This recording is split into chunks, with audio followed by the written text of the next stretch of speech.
Hello，大家好，欢迎收看地下怪兽音乐制作研究室，我是小明。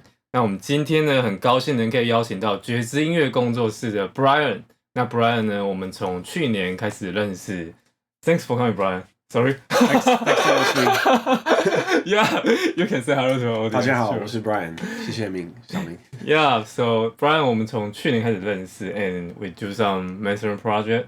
所以我们今天的主题呢，就是要来说mixing 跟 mastering 的差别。那首先呢 ，Brian，would you introduce yourself?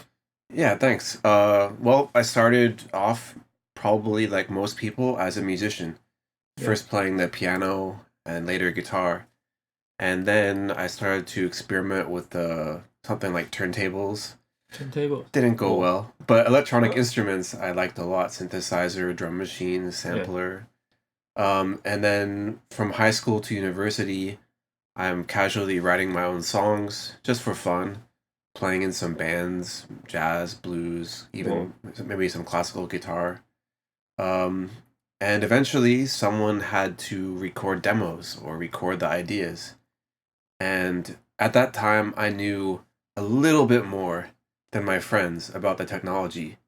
So by default, it became my job, recording the demo or recording whatever. Let us listen to our practices. Yeah. After that, I decided, hey, this is quite fun. And I went to a formal school to study. It's called Expression College in Emeryville, California. After I graduated, I fell in love. That was that. It was over, game over. I was loving the craft, and I was very, very lucky that I got a job at Fantasy Studios in Berkeley, California.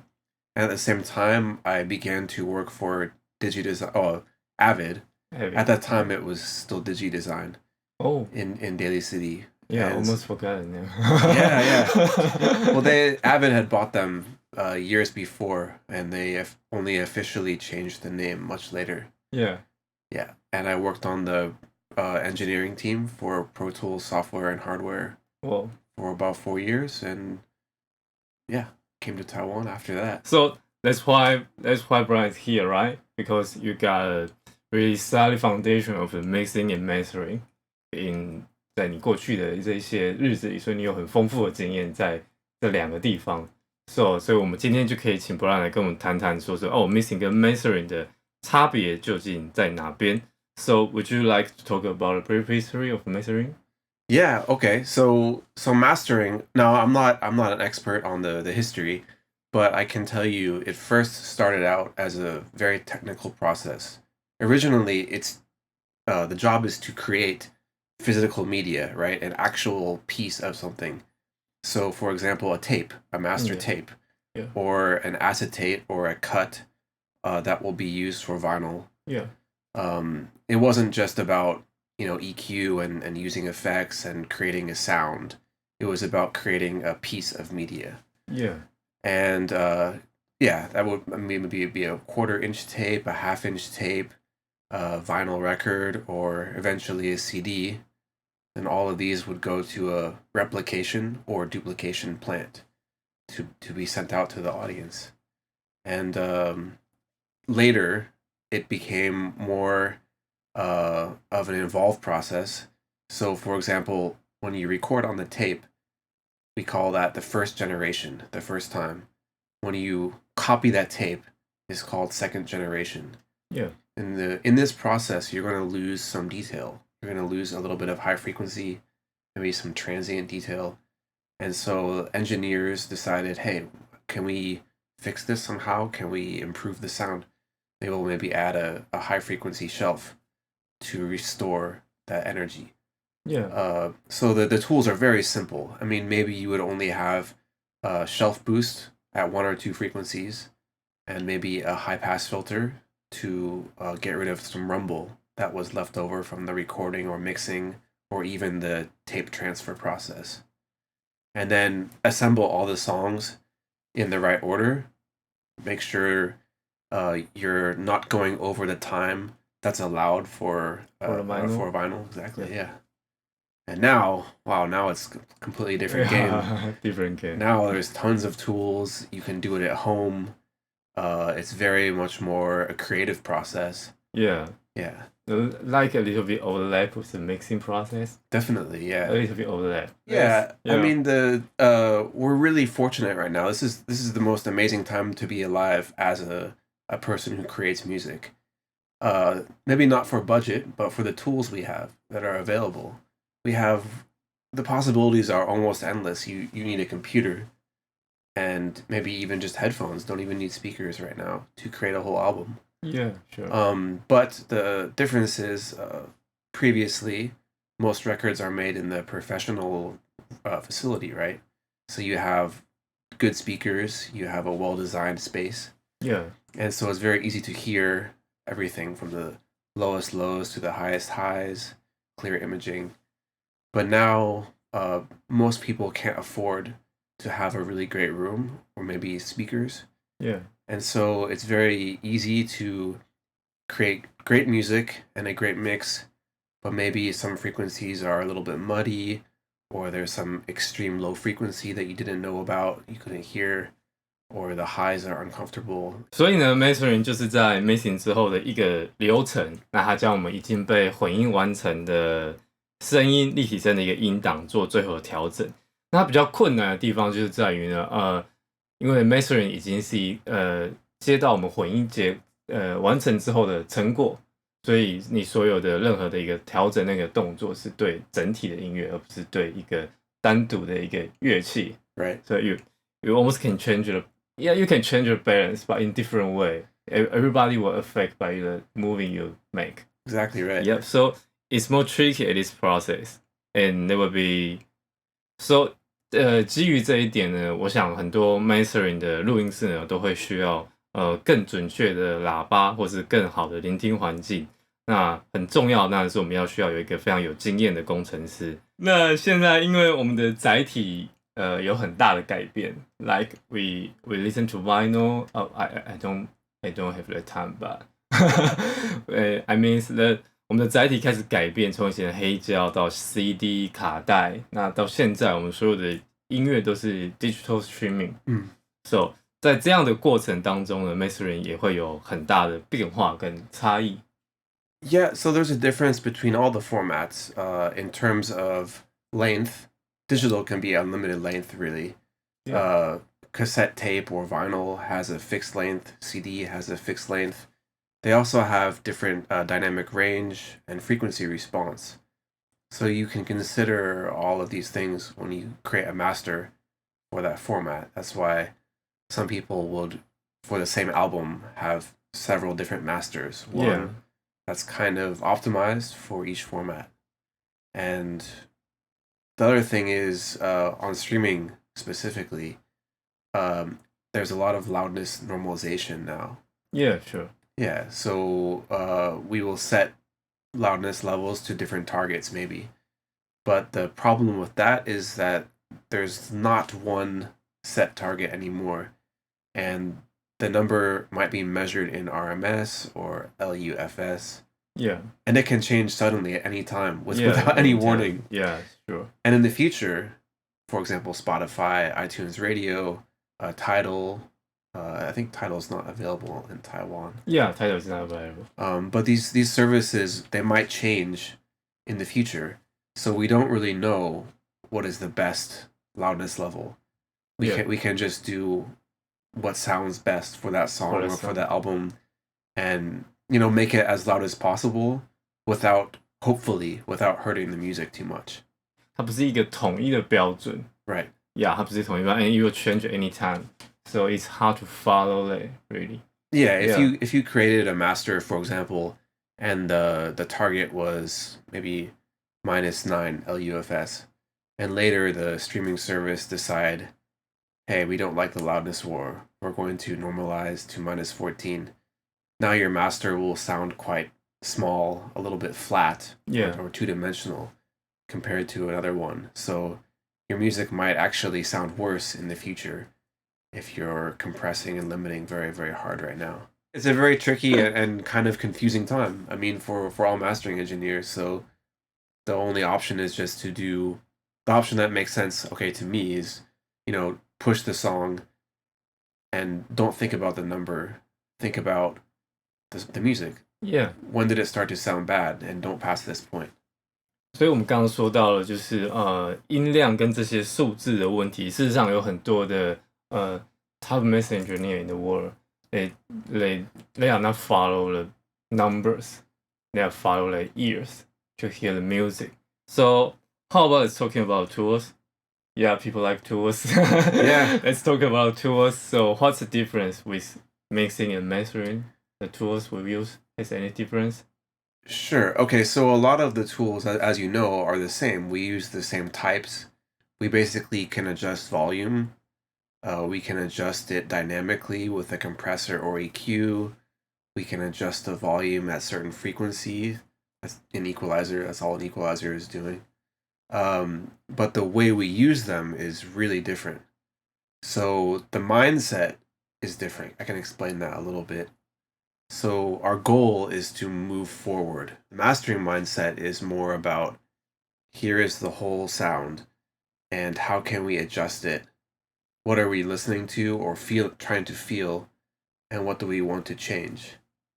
And like you said earlier, we can't just take a specific instrument or sound and play with that. We kind of have this large thing, this body of sound, and we can massage it a little bit or kind of adjust the height or the width or the feeling of depth or smooth things or make things more crisp.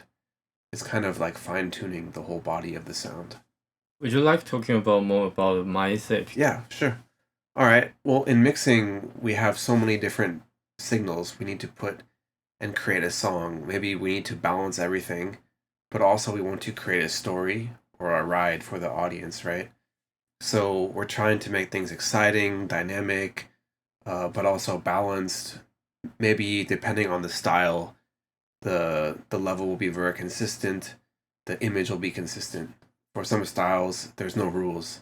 It can be crazy, experimental, and very exciting, very wild. So generally in mixing, there's not so many rules. It's kind of like surprise people, make people excited, make people feel some emotions, and take each piece of the song, that's given to you by the arranger or producer, and make it into something great. And sometimes that means you're going crazy with compressors, distortions, effects. You're automating all kinds of things. Sometimes that means you're just balancing faders. But the mindset in mastering is basically like so much has happened already. Yeah. Don't screw up. don't hurt what someone's done. I mean, you have people writing the songs, then recording the songs, then arranging and editing. There's so much work involved. Yeah. And you have to treat that with great respect. Sometimes you need to do big changes too to make the song sound as good as possible. But generally, you want to respect the work that the mixing engineer and the producer and the recording engineer, that everyone has done. Yeah. So it's more like you have to be quite careful and respectful. Whereas in mixing, you can go pretty crazy sometimes and it will sound great. Yeah. 所以通常我在 mastering 的状况之下 ，Brian， 你大概的使用的工具有哪些？那你的顺序是什么？ Okay, so the first thing to do that's really important is listen to the song. Okay. And don't touch anything yet, because, like I said, people have put so much effort already, right? Yeah. And you can think of the mix like a puzzle, okay? And you have many different pieces that all put together. And sometimes the pieces have to be in really weird shapes so they can fit. Maybe you're using crazy cuts and boost and carving the EQ, big amounts of compression, lots of contrast. Mastering, you can think of like the puzzle is finished and you just want to make it look as nice as possible. So yeah, listen first. Think, okay, what's going on? Is everything sounding balanced? Are any frequencies coming out? And what I mean by that is like, is there a certain frequency range that makes me feel uncomfortable or distracted me? Because then I'm not really inside the song anymore. I'm hearing something distracting and I'm not focused on the story. So for the listener, I think that's not the best situation. You want the listener to get lost inside the music and really experience it. Yeah. So I'll find something that didn't fit.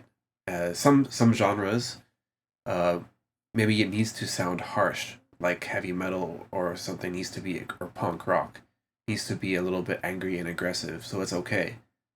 So you got to find out what's the goal of the song. Does it need to sound harsh and aggressive? Does it need to sound smooth? Does it need to have huge bottom end? Does it need to be clean, dirty, what? And then the second question is to ask, how close is the mix to that goal? So from here, the main tool I will use is EQ, by far the biggest thing that will help the song. Compression is used, a little bit. I don't use it much because most mixes don't need it. And they're already compressed. A lot of people will mix through one compressor, sometimes even two, on the mix bus, or have different outputs with different compressors. So the dynamic is already stable and it's already punchy. So in mastering, the compression maybe can add some glue. So in other words, we can make all the pieces of the puzzle sound like tighter together. Some compressors, they have a little bit of harmonic distortion, and it just sounds good. It just, you put it on, and it's like the song got a little bit shinier. Oh. So maybe the high frequency feels more extended, more open, or the low frequency feels heavier. So, or the stereo image sounds a little bit more like going around your head, or more three-dimensional. So for compression, I use that mostly for tone or glue. And then both of these together, they kind of work like a team. So if you put the EQ into the compressor, the frequencies that you push are pushing against the compressor, and they interact together. Yeah. And then when you put EQ after the compressor, you're taking something that's more stable and just fine-tuning it. So I would sort of make a sandwich with EQ, compression, and EQ. Oh, that's smart. And after, well, it's normal, I think. I mean, I don't know if there's any rules, but a lot of people will stack things this way. Yeah. And then, of course, at the end, you need to set a final volume level. So for that, we'll use limiters and sometimes clippers too. Yeah. Depends on the music, right? Again, when you listen and decide what the song needs, you will kind of know what tool to use. For something that has huge pounding kick and really cracking snare, sometimes the clipper will sound better than the limiter, or sometimes both of them together. That's what you need for that really extreme loudness. Yeah. Yeah, and if the music is very beautiful and soft and gentle, then maybe you don't need a limiter at all, or you just need a very smooth one to just take a couple of little peaks and just push them back inside the music, so you get the loudness that you need. 所以那就我们今天的访问就到这边，不然还有什么更多的事情想要告诉我们吗？I guess I've said most everything I wanted to say. We've only really scratched the surface. I mean, mixing and mastering and music production are such deep topics. Yeah, sure. I think anybody who is curious and passionate will continue learning for their whole lifetime. So yeah, it's a long journey, and there's much more to talk about. But we could be talking for hours about this. So, is there anything else you want to touch on? Now, maybe we can just stop here and let the audience think what they think. Great. Yeah. If anybody has specific questions, and Ming, if you have time, maybe we can do another video together, answer people's questions. OK， 那我们就谢谢Brian，谢谢今天Brian参加我们访问。那我会把所有的大家想知道的资讯会留在下面，包括如何找到 Brian 的网站、觉知音乐工作室、Facebook。Oh, do you want to leave any? I don't update my Facebook very often, but you can contact me there or check out some recent work. Yeah, 那就谢谢 Brian。那我们今天的访问就到这边。那我会把所有的资讯留在下面。如果大家有兴趣的话，可以在到下面的连结找到你们想找的资讯。那就谢谢大家的收看，我们下次再见喽，拜。Great